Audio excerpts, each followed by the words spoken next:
So hello, everybody. You're all very welcome to our session this morning. Thank you very much for attending. Hopefully we have some joiners online as well. So I hope everything is going okay technically, and you can submit questions or comments as well that we can pick up later in the session. So today we're going to talk about alternative proteins. And specifically, we're going to discuss a policy brief that's been drafted, the Horizon4Proteins policy brief. We'll talk more about that now.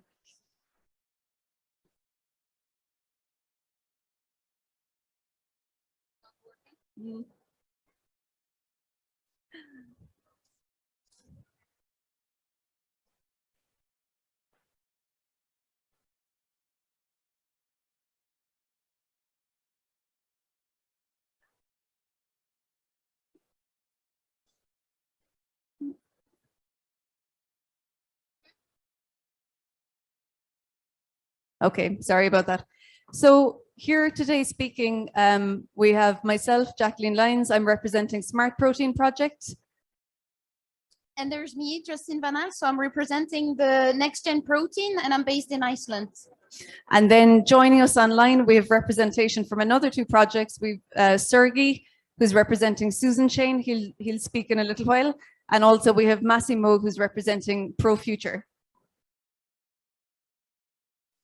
And just to give a brief overview of what we're going to cover today. So first, we're going to talk about what are alternative proteins. Next, we'll just explain the Horizon4Proteins collaboration that we mentioned.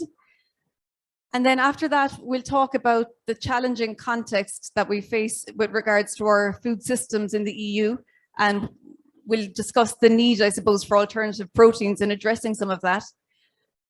Then next, we're going to discuss the policy brief that actually we've created. It's in draft, and we'll go through the various points of actions in that and look for input on them. And then finally, we'll have a discussion. We have some experts here to bring up and to have a chat with, and hopefully we'll have plenty of engagement from the audience, both in person and online. And if people have questions at any stage, you're very welcome to put up your hand here or virtually and ask them as you wish. So I'm going to take over now. So we have a question for you, just to know a bit what is the knowledge of the crowd. So what are alternative proteins for you? So you can go on mentimeter.com, you put this code, and then I can follow what you're saying about alternative protein, and then we're going to discuss about that. So you just put mentimeter.com, then you put the code, and I can see on my phone your answers. So then we're going to discuss on that. So it's the same for people online on the YouTube live or in the Zoom session. You can participate and join us.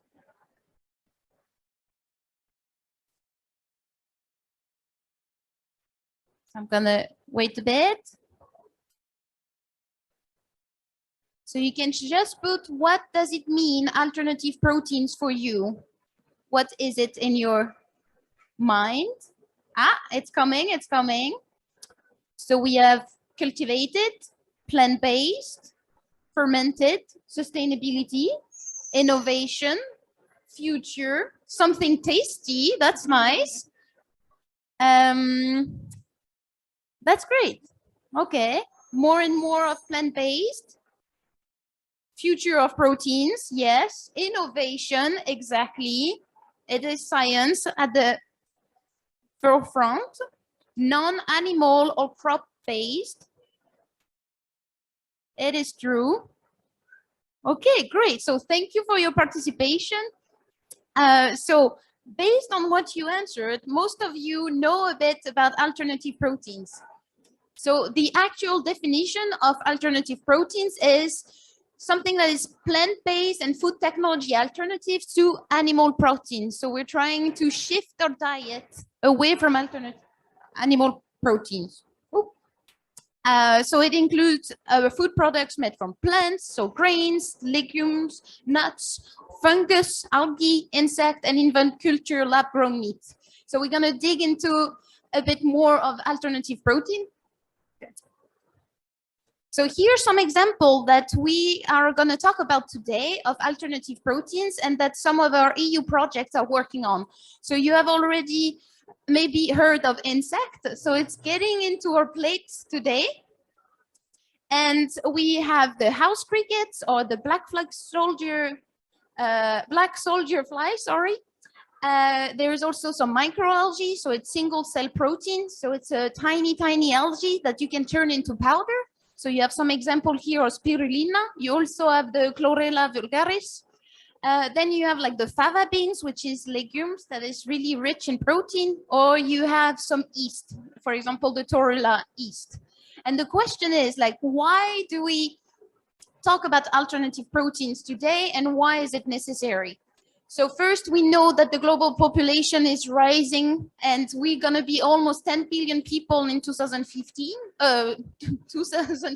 sorry. And it is a matter of food security, especially in the EU. We do have a need of increasing of food production, and we have to adapt, of course, to the climate change that we're facing today. Okay, so just to explain what Horizon4Proteins is, we mentioned it earlier. It's basically just a collaboration between 4 separate projects. So all of these 4 projects were funded under the same Horizon 2020 call. So Horizon 2020 would be European Commission funding. They're all research and innovation actions, and they were all funded under the Alternative Proteins call a couple of years ago. So the funders, the European Commission, has encouraged us to work together collaboratively because we're all in the same space. So that's what we do. So we get together and we do some joint dissemination, learn from each other, etc. So there's a total of 119 partners when you combine all of the partners involved in the 4 projects, which is really quite a lot. And I suppose if you would like to follow it, there isn't a website or anything. It's just hashtag Horizon4Proteins, and anytime we do some joint dissemination, this is how we communicate it. So the 4 projects, we're going to just introduce the 4 of them separately now. So first up, we have Sergiy, and Sergiy is online. He's going to introduce himself. Hello, everyone. Thank you very much. I hope you can hear me. If not, scream. I'm very glad to be here, and hope you're enjoying your time at COP27. And using my opportunity and my power, I would like to tell a few words about the project which I represent today, which will be SUSINCHAIN. And it's a short name for sustainable insect chains. And from the name of the project, you can tell that it's about insects and sustainable insect production. You can please look at the next slide.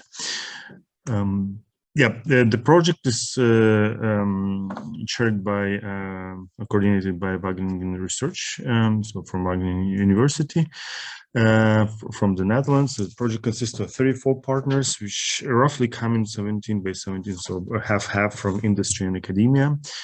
And it's aimed to go over the obstacles which are currently existing for the insect production industry in Europe first, but also all over the world, connected to the safe, secure, sustainable insect production for food and feed purposes.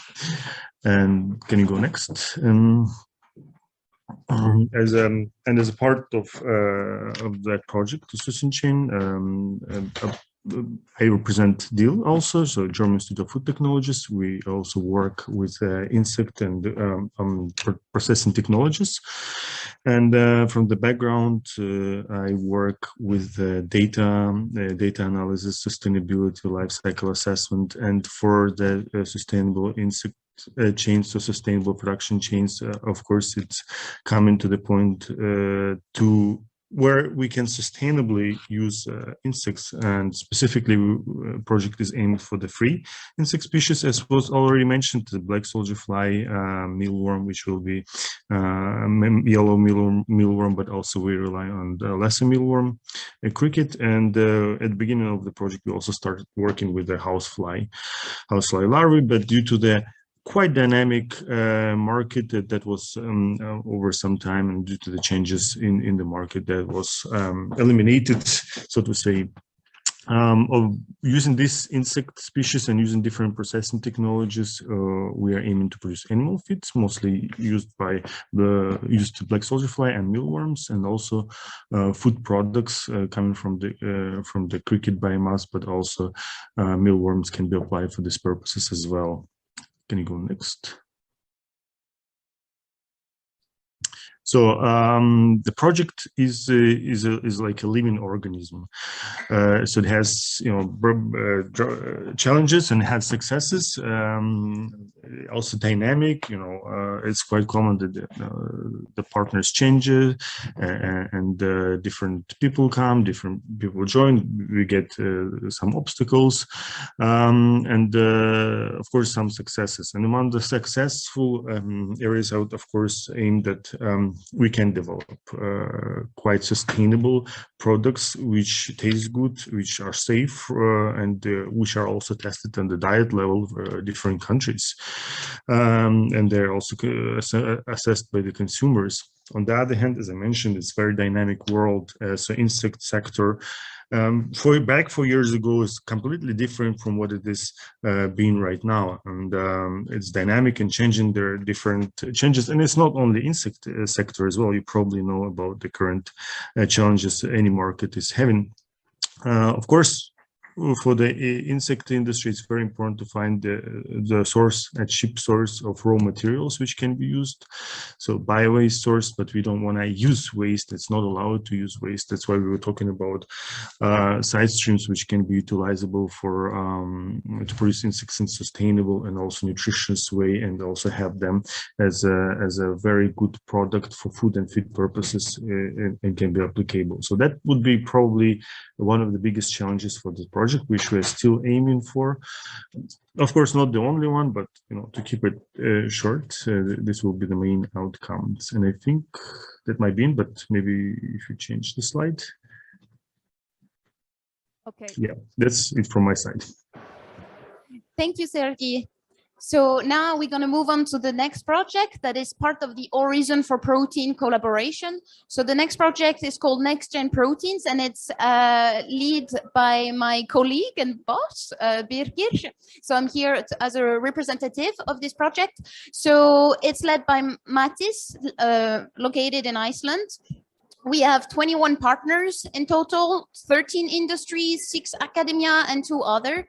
So it's a big project, but it's one of the small ones compared to the other 3. So what we are doing in this project is firstly identifying like 3 source of alternative proteins. So the first one is microalgae. So we focus on the spirulina as a source of protein that could be added on to some food or ready meal. Then we have insect, so insect in crickets and black soldier flies. So crickets is for food and black soldier flies is for feed, because we focus on 2 types of aspect on food for human for the future, and also feed, because we know that the feed for the animals that we are cultivating today, we are using lots of lands, and we need to change the way of bringing new type of protein in their diet. And the last one is single proteins. So we're focusing on yeast, and especially the torula yeast. And we have done some trials, so trials in feeds for poultry and fish feeds. And it has been quite successful. And also the goal of the project was to reduce the cost of these techniques, and also be able to scale up the production of these new alternative proteins. And it has been also tested for food for human consumption in ready meals, bakery products, imitation meat, and also functional food supplements. And it's the main challenges that we are facing in that matter are that we are encountering like difficulties with the consumer trust. So for example, for insect, it's difficult for the consumer to engage and to try out, because it's just a view. So there is a mindset that needs to be changed. So it has been a bit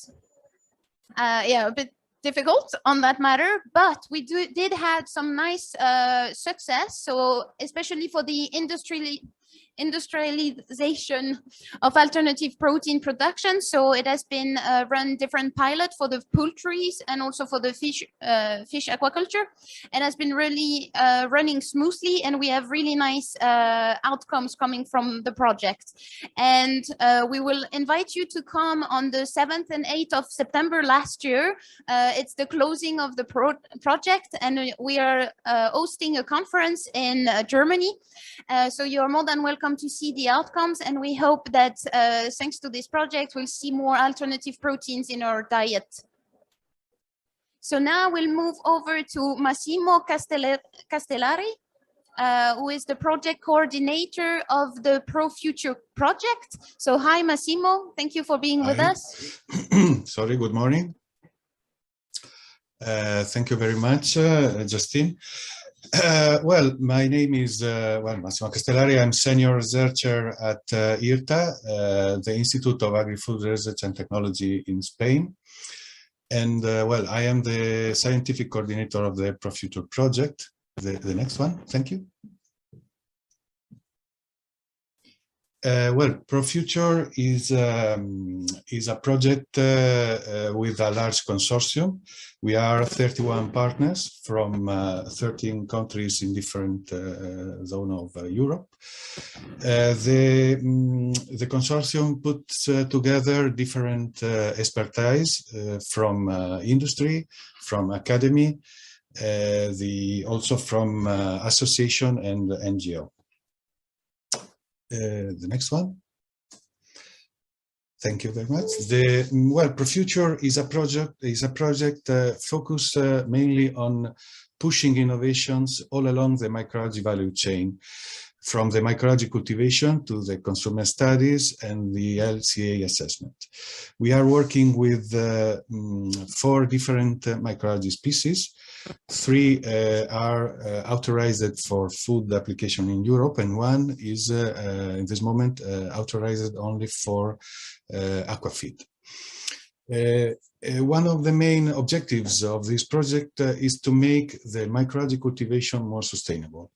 And this objective is reached by reducing the energy and the water demand to obtain the ingredients which then will be used to formulate innovative food and feeds. In this moment, we are using microalgae ingredients to reformulate different types of food, like pasta, different types of sausages and vegetable creams and soups, bakery products, sport bars, and energetic drinks. We are also working on reformulation of feeds for piglets, for poultry, shrimps, catfish, and carps. At this stage of the project, we are implementing the scale-up of the different types of products of foods and feeds to reach, in the case of food, to reach the market and to reach the consumer studies. The next one, thank you.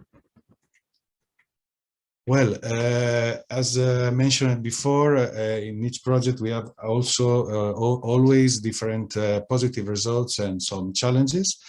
One of the main outcomes of ProFuture is the selection of one strain of Chlorella vulgaris, which with a yellow color and an improved nutritional and organoleptic traits. That means neutral taste and neutral flavor.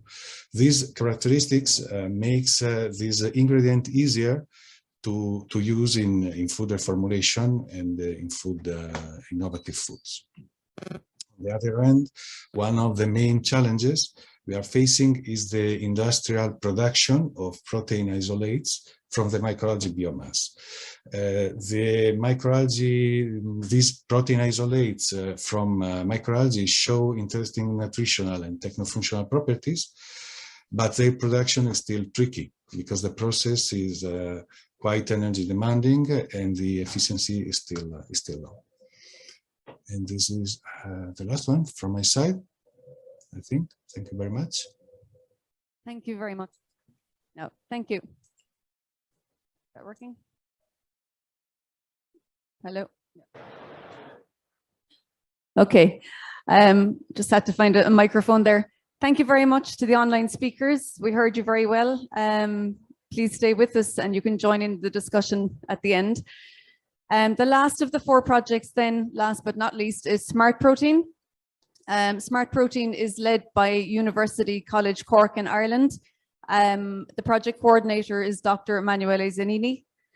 And again, it's a very large consortium. So we have 32 project partners, 18 are from industry, 6 of those are SMEs, 10 come from academic institutions or research performing institutes, 4 are other types of organizations, 2 of them being NGOs.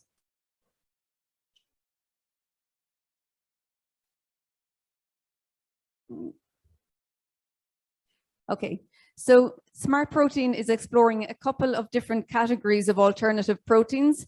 So the first one is protein crops. So on the Smart Protein project, there are 4 different crops. One is a grain crop, quinoa, and 3 are pulses, fava bean, chickpea, and lentil.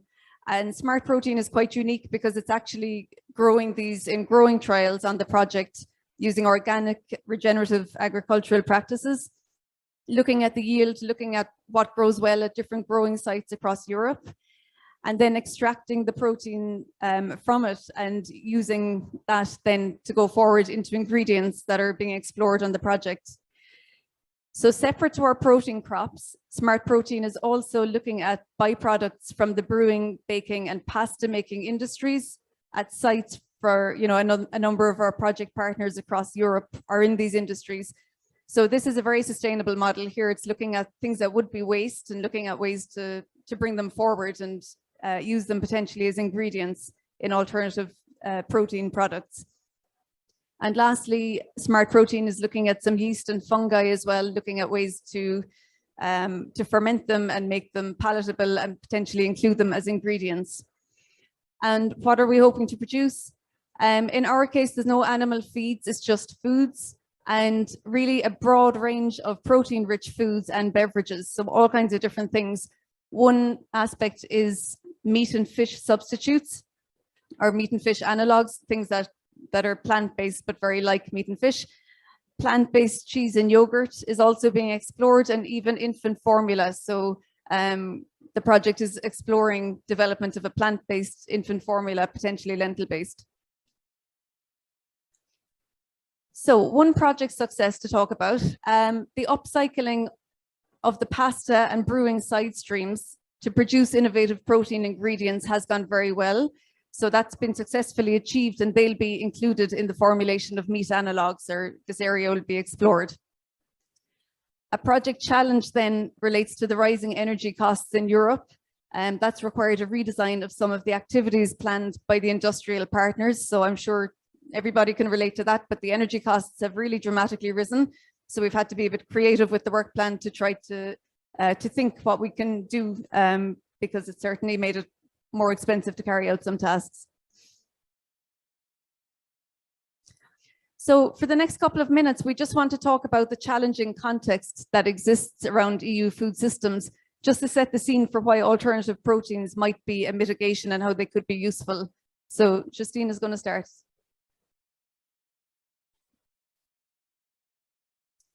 Yeah, technical problem. But first, we're going to focus on climate change and the environmental degradation. So again, so this is the fact. These are the facts that we have wildfires, we have drought, we have the pandemic, the COVID-19 pandemic that we just came out of. We had outbreak of African swine fever in Asia and Europe. We have locust swarm in East Africa, tropical cyclones. So this is the fact of climate change, and it's happening now. So that's why we need to act on it, and a way of doing that is to focus on alternative protein and a new way of feeding ourselves and change our food system. So small numbers, so you can have a look there so you're not lost, but mostly the main important fact to take away is that our food system today, and it's not enough said in the media and in the public, is that it equals 1/3 of the global greenhouse gases emission. So it is a key factor that we need to focus on to change if we want to have a positive impact on our environment. So, and as part of this greenhouse gases emission, 20% are coming from farming and eating animals. So we need to rethink about this food system and to have a diet based mostly on animal protein. And we have a loss of biodiversity. The agricultural sector is responsible for 90% of the deforestation. We have the triple planetary crisis, so the air pollution, the climate change, the biodiversity loss that are causing an impact on our food security and on the production. And also climate change will have an impact on the yield of most of the crop in the future. So we need to think about that. So then I just talked about the food security and also the food waste. So as you know, most of like 10% of the food is wasted in EU at different steps of the value chain of food production. And 20% of the EU population is at risk of poverty or being in a difficult social situation. So there is a need today to focus on this population. How can they feed themselves and how can they have like something that is not too expensive and also that is not going to waste. By 2050, as I said before, the population number is rising, and that's why there is a change that needs to happen now. We are almost 10 billion in not even 25 years. And we have, if we keep the business as usual, we will need to have a 70% demand an increasing of 70% of the demand in animal food product if we're not changing the way we're feeding ourselves today. And we also need to increase of 50% the food production. So that's why alternative protein is a key to tackle these challenges.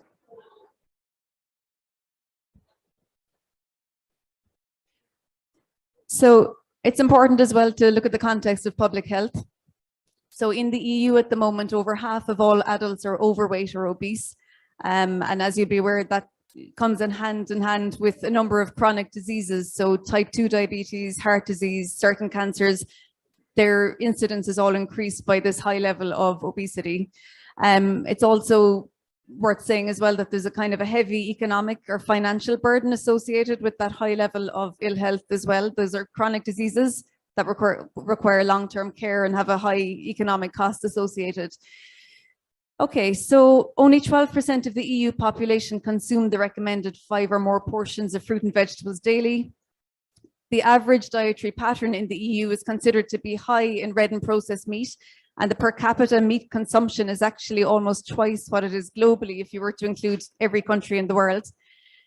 So looking at these facts together, you can see how there would be health benefits there from decreasing our over-reliance on animal protein, decreasing our meat consumption somewhat because it is high, including more plant proteins, whether as whole plant foods or as healthy and sustainable plant-based products. And another context that's worth mentioning as well is farmers and farming in Europe. So farmers' income is one point to discuss, and generational renewal of farms as well. Basically, in the EU, the trend at the moment is for a decrease in the number of farms, smaller farms, due to increases in bigger farms. So there's fewer farms, fewer small farms compared to what there used to be, but the big farms are growing larger. Farmers' income is 40% lower than the average EU wage, so it's not particularly competitive for small farmers to work at that. And an interesting statistic from the EU is if you look at the number of farmers under the age of 40 years against the number of farm managers over the age of 65 years, there are 3 times as many farm managers in that old category as young farmers. So the young farmers are not staying around because it's not paying well enough. But we see this as an opportunity where alternative proteins could mitigate. So diversifying, not ending all of the animal protein production, but diversifying at least into alternative proteins, into plant proteins, could lead to farming opportunities, could increase resilience of that sector, could increase sustainability, both from an environmental and an economic point of view. But this will take economic incentives. This will take support from governments. It won't just happen. So next, we're going to ask Juliette, who's organizing this whole pavilion for the 2 weeks, and who also wrote a lot of the policy brief that we're going to discuss. We'd just like her opinion. And particularly, Juliette, we thought you might just answer why it's so important to have a policy framework and how the science needs to link to the policy. Sure. Yeah. Okay. Thank you for having me at my own pavilion. I mean, it's not only mine, but still. So yeah, I drafted the policy paper for the smart protein project. Yeah, I think it's not.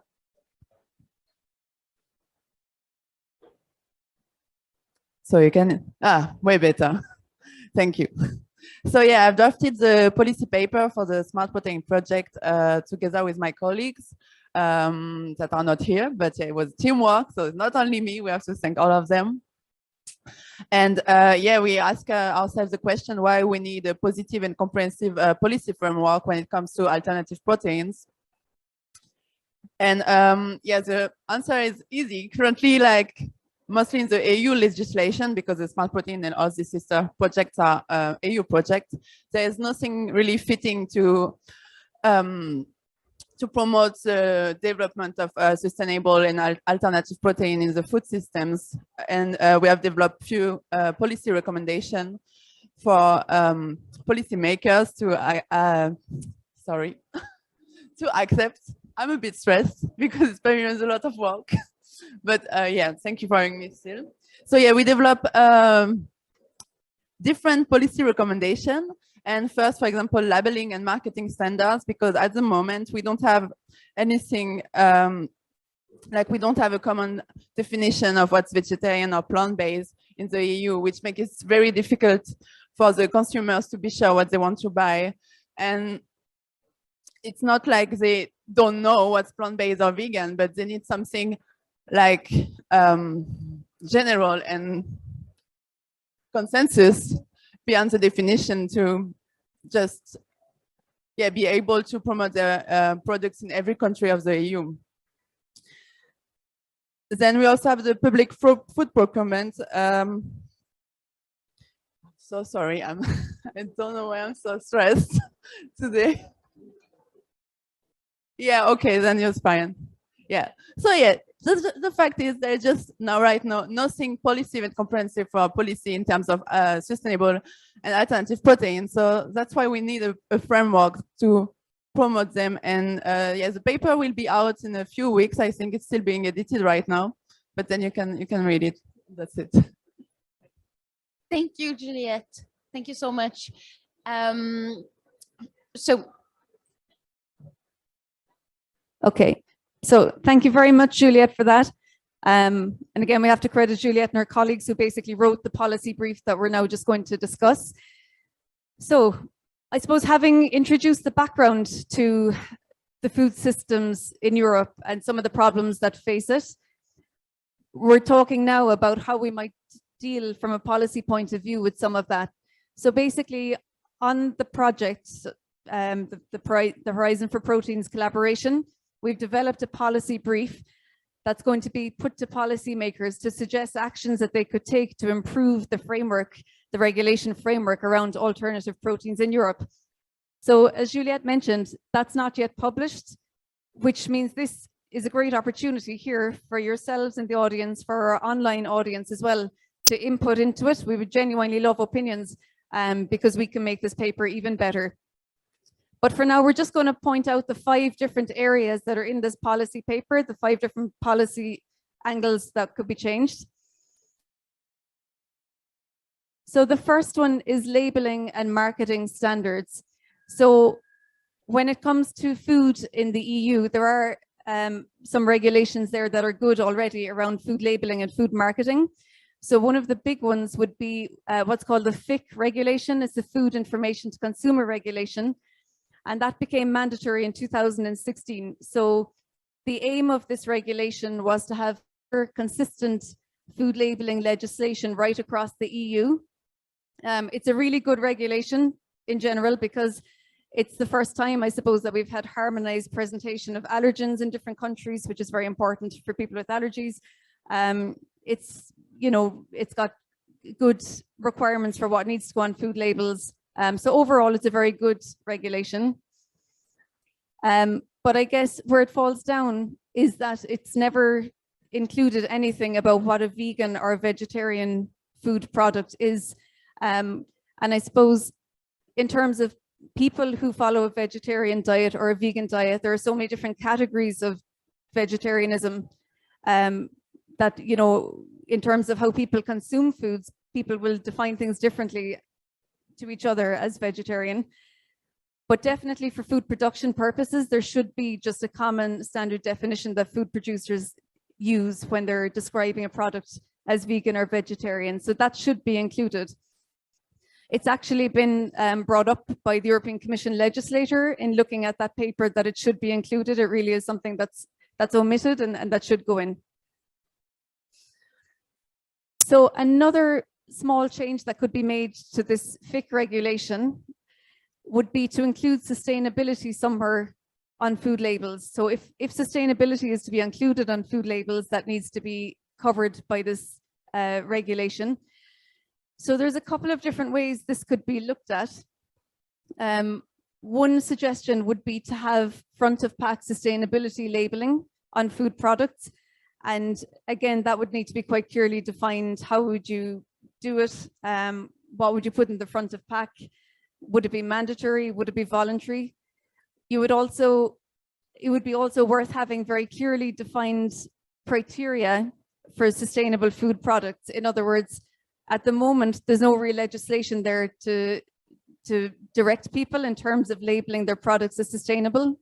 So it needs to be very clearly defined, taking into account loads of different things, whether or not a product can be called sustainable. Like being plant-based is not enough either. You could have a plant-based product with a poor ecological footprint and then that's not sustainable. So there should be very clear sustainability guidelines included within this regulation. So maybe I should just stop there. So after that first one about the food labeling, I'm not sure, has anybody any burning questions at this point? Okay, yeah, Nick? Okay, we'll discuss them. We'll discuss them after we've gone through the 5. So the second point where we could have some policy tweaks would be public food procurement. So this just relates to, I suppose, government or public sector buying in food and buying in supplies for public settings. So it's basically catering in schools, hospitals, prisons, nursing homes, that kind of stuff. Public food procurement is interesting because it's uniquely positioned between the production systems and well, basically it's uniquely positioned between food suppliers and consumers, which means it has the potential to influence both production systems and consumption patterns. In other words, public food procurement could be a very, very useful tool to shift people towards a more plant-based diet, because people going to a school cafeteria, for example, may not have a choice, but if you've provided good, sustainable and healthy food, you can do a lot on a large scale to shift dietary patterns in that direction. And equally, if you insist that the production systems that you're going to deal with in public food procurement are sustainable, you can shift what's happening in the food supply chain as well. So some of the issues with public food procurement at the moment, so there are EU public procurement regulations, so they do exist, there is one there, but price is still the main criterion when it comes to tendering. So it would be useful to include sustainability here as well, and to big it up. And one other issue is that if you were to look at doing sustainable food procurement, then you'd most likely have organic targets within that. But meeting the organic targets is kind of limited by the organic foods regulation that exists in the EU. So there's a quite old organic foods regulation. It's 15 years old, and it doesn't allow foods that are fortified to be certified as organic. And that's limiting, because if you have a fortified plant-based milk, for example, and you want to use that as a base ingredient, then you won't get past the organic food regulation. So if you're looking at the food procurement, if you have organic targets within that, then that particular regulation is a bit of a problem. So the potential actions that we suggest in the policy paper would be, first of all, to include minimum criteria for sustainable public food procurement, so that any food supply company that wishes to be involved in tendering is thinking about sustainability and has to meet certain criteria. Secondly, we could revise the organic foods regulation to make fortified plant-based foods eligible for organic certification, and to acknowledge, that they would be useful plant-based foods to include. And lastly, we could look at establishing European sustainable dietary guidelines. So sustainable dietary guidelines have been explored, partially developed in different countries around the world to different degrees. They're becoming a thing for sure. But I suppose at present, there isn't any sort of EU-wide sustainable dietary guidelines. They'd obviously be very helpful for consumers and would shift the transition towards plant-based diets for consumers. But equally, they would be useful in things like public food procurement, because they could feed back in that loop as a kind of a guiding set of criteria for developing your offerings. So I'm going to just hand back to Justine for the last 3 points. So now let's talk about taxes. So there is a need. Can you hear me well? Yeah. Okay. There is a need for an equal tax system. So I'm going to give you a bit of a background to better understand it. So I'm not a tax lawyer, but I can explain it clearly so you can follow me into the process. So first, the taxes are, at least in Europe, I'm mostly going to talk about the European Union. It is a national matter. But there is an exception for the VAT that is regulated through the EU directives. So these, in April 22, there is the member states that it has been a law has passed in the EU, new directives can say the member states can have a tax, a VAT lower than 5% on sustainable plant-based whole food. So it's not something that is mandatory, it's a can have, so it's up to the member state to choose what they want to do or not. So in practice, it's only Poland and the Netherlands that put a 0% VAT on the plant-based product. And in most of the member states, this tax is it's not benefit. So the plant-based products are not benefiting of the same VAT as the animal-based product. So that's something that there is no incentive for the member states to change their VAT by the EU directives. So the proposition that we are doing through the policy briefs of the Horizon4Proteins collaboration is that we can demand to establish a EU-wide maximal equal VAT rate for plant-based products and animal source food. So they can be at the same level, and we put a cap on this VAT. And also we can encourage the more member states to establish this 0% VAT as the Poland and Netherlands have done, and to expand that to the plant-based whole foods. And another point that we can ask for and we want to touch upon is to include the plant-based product in the list of the specific goods and services benefiting from a EU VAT reduced rate. So today we have a list of food products that can benefit of a low VAT rate because it's considered as, on a common language, as a basic food. So we would like to include this plant-based product into this list of specific goods. The next point is about open data and open innovation. So I'm mostly going to focus on this novel food authorization from the EU. So when you make an application to have your new plant-based product or your novel food into the market, there is an exclusivity that can be applied for the industry also. It can be protected for up to 5 years. So the applicant is protected. So protected with the content of the research, and also as soon as they are on the market, they can have this exclusivity. So it's a bit acting like a patent to make it more understandable. But the problem is that it doesn't stimulate the food sector, and the competitors and also others in the food sector has to wait for this information to be available and to be freely available into scientific literature. So it means that the food system is lacking behind, and it takes so much time to come up with this novel food into the plate of the consumer, because it's only the applicant who's going to have like the monopoly for a certain time. So it's like delaying this food to come to the market.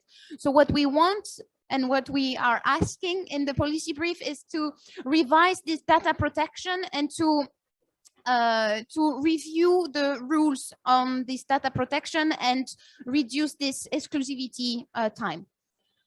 The next one and the final one of the 5 points of the policies that we would like to talk about with the Horizon4Proteins collaboration is about the subsidies. So as you know, the EU is, and anywhere in the world, each country is having subsidies to help a food producer. And out of all these subsidies, so it's 1.8 trillion in the whole world that is considered subsidies. And out of that, there is, no, my bad. I'm sorry, I'm gonna correct myself. So out of all the subsidies in the world that exist, there is 1.8 trillion of subsidies that are directed to environmentally harmful subsidies. So they are included in that, which means that there are subsidies that are pushing on animal farming, or they are pushing on deforestation, and they are going towards this biodiversity loss. So all these harmful subsidies represent 2% of the global GDP in the world. So it's a lot. And out of that, there is $520 billion that are going for the agricultural sectors, which is a lot. So these subsidies could be redirected. And there is also a problem in the research and innovation funding, is that, for example, we are talking about this project, so many may ask themselves, like, why is there a problem with the innovation? Because the EU funded this 4 project, but the combined amount that we got with the EU money for the Horizon4Proteins project is only 30 million euro. And out of all the project that the Horizon 2020 had, it was 95.5 billion euros. So it's just a small portion that has been allocated for alternative protein. So it's not that much. So the percentage of allocation of the budget should increase. So that's what we would like to have in the future. So we need more research to shift to this plant-based diet, mostly to scale it up, but also for food safety. We want good and safe food in our plate, and this needs research, and this needs a lot of time for researcher in the lab to figure it out, how to reach that. So more funding means that it will be faster. So the proposition that we have is the Horizon4Proteins projects are that to use the EU public funding tools to accelerate the transition to a more plant-rich food system. And as I said, to revise this EU agricultural promotion policy, and then to increase the R&D fundings for plant-based innovation. So now we're just presenting you the 5 points of the policy brief, and we are welcoming the public, so online and also here with us at the COP27. And we have a guest speaker that will come with you. It's Nick Hazel. So I would like to welcome Nick on the stage. Thank you for being with us all the way from Australia. And he's the CEO and founder of V2 Food. So first I would like you to present yourself, introduce yourself, and then any feedback and comments about the policy brief are welcome. And same for you in the crowd. And you can use the Mentimeter code as it was before to share your question. Thank you.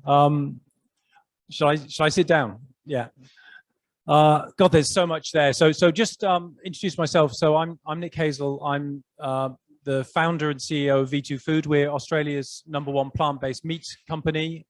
We're a startup. We've been going for just over 3 years, and we are now sort of exponentially growing this into mainstream plant-based meat. So a lot of what you're talking about is really close to home. Regulation is close to home. Labeling is close to home, because we've been fighting off labeling issues from the meat lobby, actually.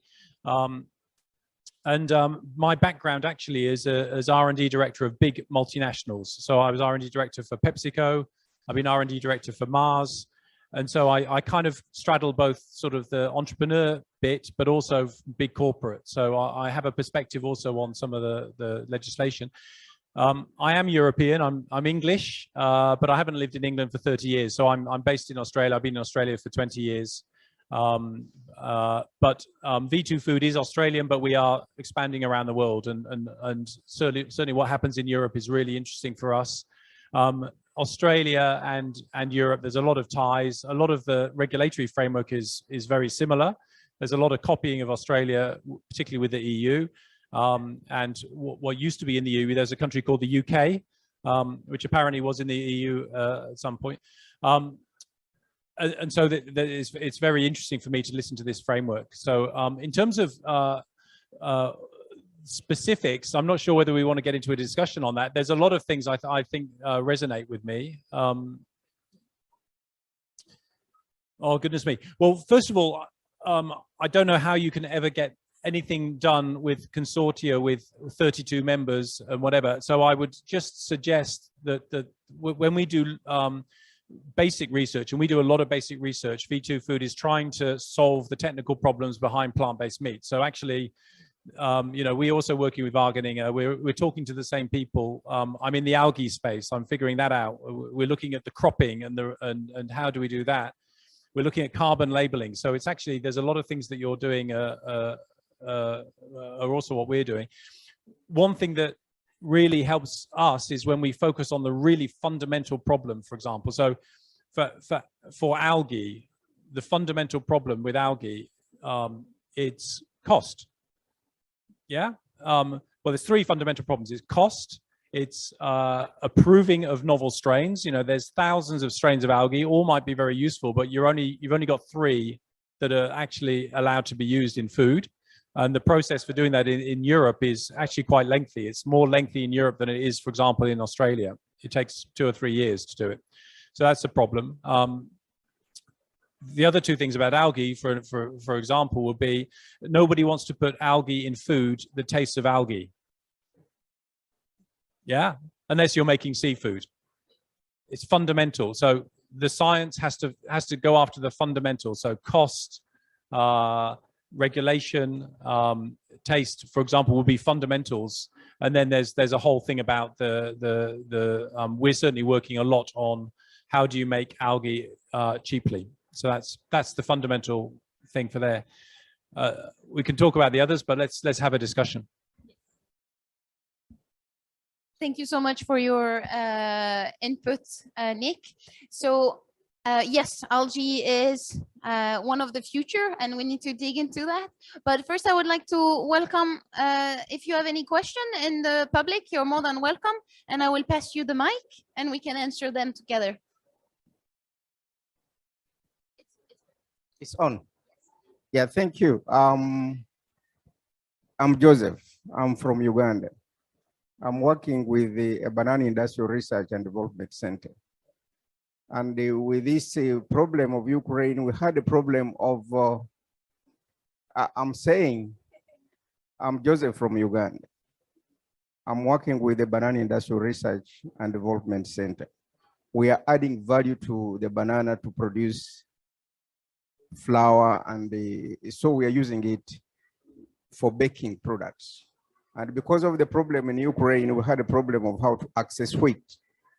And then, so we are using the banana flour to bake our products like bread, like donuts, like biscuits. I have a sample here of what we are producing right now. And in your slide, this is a banana biscuit produced baked from the banana wheat, banana flour. So I saw the problem of the slide on health, public health. And in the slide, you are indicating that half of the adults are obese. And of course, obese from our food science is caused by gluten. And since we are producing banana flour that is gluten-free, I was also of the intimacy that you'll be able to access this banana flour for baking products so that you can be able to produce on your obesity problem as a public health.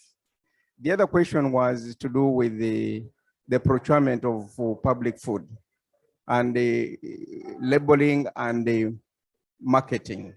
So if we are going to access the market in terms of selling our flour, gluten-free flour, how do we influence our people in the labeling and marketing process so that we can be able, as a global community, to access this facility that we have?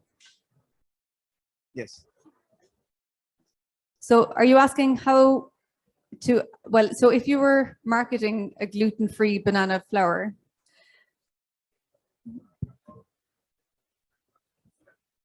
so if it's a food, then it would just fit within the standards in terms of food labeling. There would be certain criteria to apply, but if it's a food, it would just have to go into under that regulation and just have a certain type of labeling and etc. Yeah.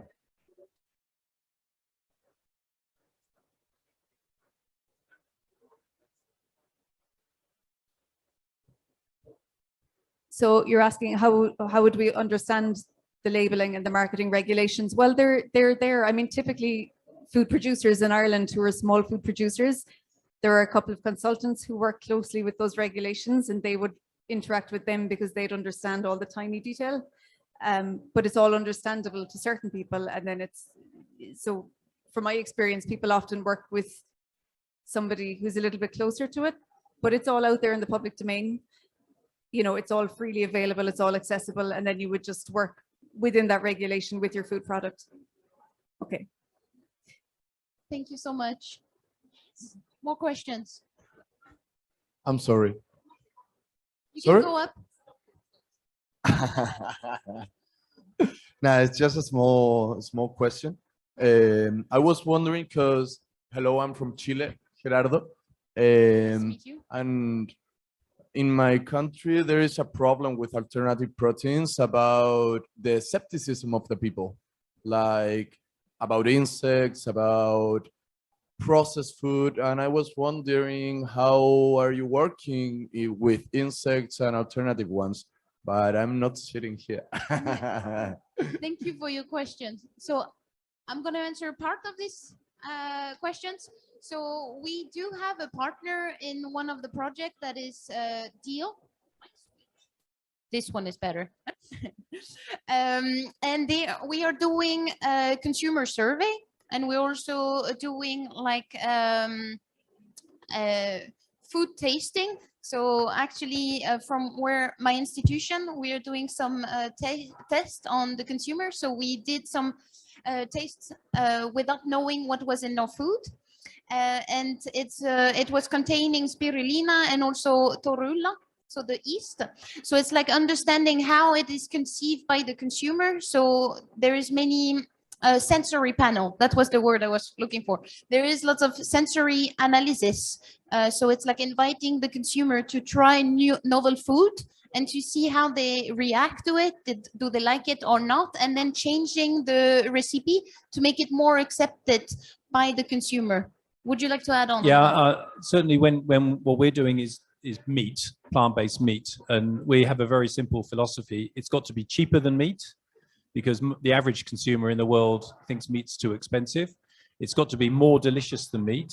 And you've got to be able to use it in the dishes that you like to cook in your country. In Australia, that might be a spaghetti bolognese or a pie. In Iceland, I've got no idea what you do, but it's got to be locally relevant. So it has to work, because nobody is looking for new food. We're very conservative with food. We want to eat what our mums taught us to eat. That's an evolutionary design, conservatism in food. It stops us poisoning ourselves. We do what our parents and our friends teach us. So the job to be done is a science job. Really, make sure it's affordable, make sure it tastes the same or more delicious and actually fits in your cuisine. And then the last thing, it's got to be available. If you can't buy it in the supermarket next to the meat, no one's going to buy it. So it's got to be available wherever you buy your meat. And in Ghana, that will be a wet market potentially, different supply chain. In Australia, it will be in a supermarket, and in Europe, it'll be at Carrefour. And to come back to that, the availability of food, for example, insect has been eaten for many centuries in Asia and Indonesia, so it's something really normal to eat. But when we go to Europe or Northern America, it's not something usual. So if you make this food more available to the consumer, and the mindset will change. So there is the science, the texture and the taste and the cost available for the consumer, and also the regulation that allows this new product to come into the market. So then you can try it, make your own opinion, and hopefully change it or shift to this diet. Do you believe that, I don't know, in 20, 30, 40 years more, is it possible that everyone is going to eat plant-based proteins? Well, it has to be a much higher percentage now. It has to be 50% or more by 2040, and maybe north of that. I don't think it's helpful to say people have to become plant-based, because that creates a warfare between meat and plant. That's not the point. We just have to reduce our reliance on animal consumption, because animal meat consumption is super inefficient. It just uses too much land, too much resources. But it's not helpful to go into warfare and go into tribes. I'm not a vegan, but I have reduced my meat consumption dramatically over the years. But I'm still going to eat meat.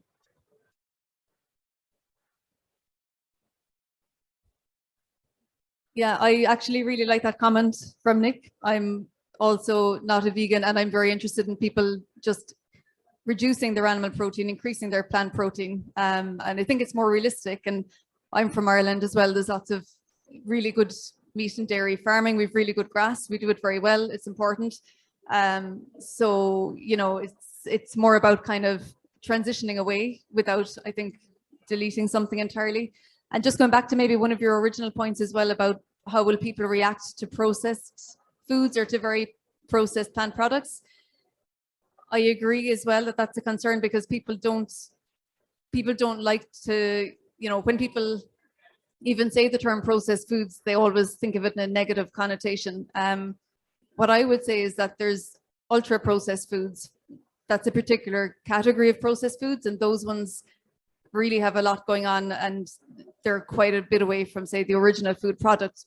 But then, you know, bread is a processed food. Like an awful lot of foods just have to undergo something to become something other than the raw ingredients. So I think the term processed always freaks people out. Lots of stuff is processed. Ultra processed is possibly where you're thinking of and what consumers might worry about. And I think because these healthy plant-based products, healthy alternative protein products we're talking about should be always sustainable, otherwise it defeats the purpose, then a lot of them hopefully won't be ultra processed foods, because to be sustainable it should be, you know, a shorter ingredient list anyway, and something more simple and local. So hopefully these products would end in the processed sphere rather than ultra processed, and that would be more acceptable, I think. Are there other questions from people here? We'd love for you to come up. Spare chair. Yeah. Yeah.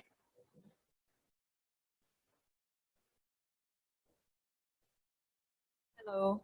Sorry, I missed the beginning of the panel, so I apologize. But I have celiac disease, and of course, I'm looking for healthy gluten-free food and also, you know, not meats and from animal-based products. And but the problem with the products for celiac, it's ultra processed and it has no nutrition value, or it's very processed. So you can't find anything.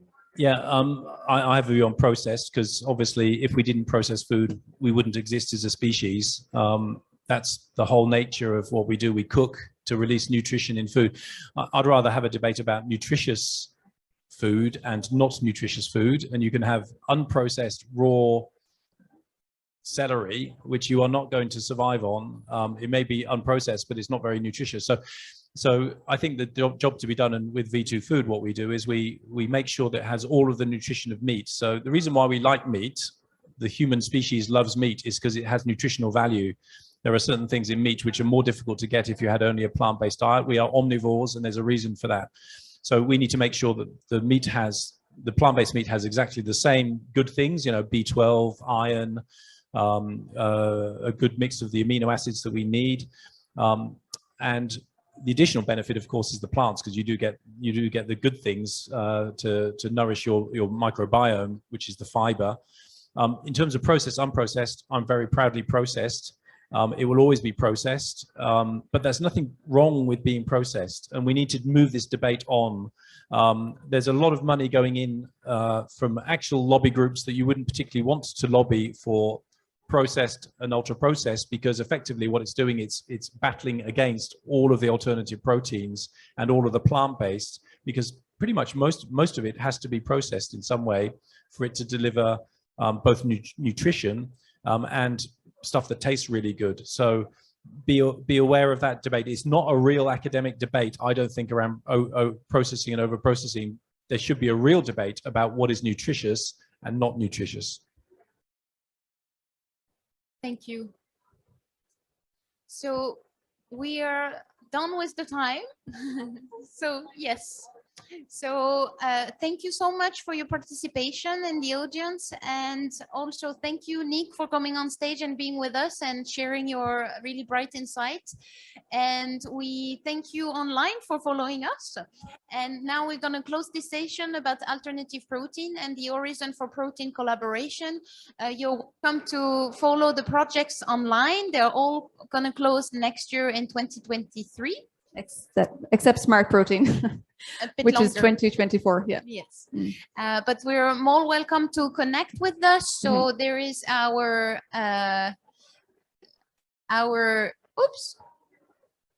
emails here if you want to connect with both of us, or you can talk to us afterwards once we're done. And thank you so much for your input, all of you, and see you next year at the COP28, or see you online, and have a good day. Okay. Thank you. Bye-bye.